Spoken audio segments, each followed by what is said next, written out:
সকলকে আমি ডাক্তার মোহাম্মদ মাহমুদুল হাসান।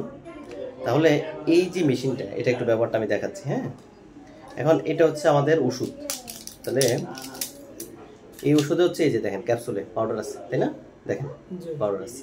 তাহলে আমি এই মেশিনের এই জায়গাটায়, এই যে জায়গাটা আছে এই ক্যাপসুলটা রাখার জায়গা, এখানে আমি মেশিনটার মধ্যে এই ক্যাপসুলটা রাখবো। হ্যাঁ, এটা রেখে এটাকে ঘুরাবো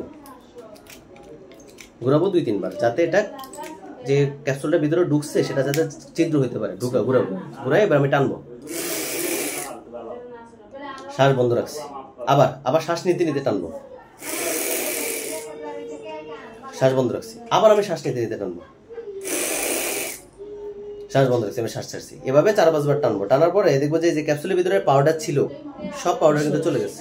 এবার আমি ক্যাপসুলের খোসাটা ফেলে দিব, দিয়ে আমি কুলি করে নিব। ঠিক আছে,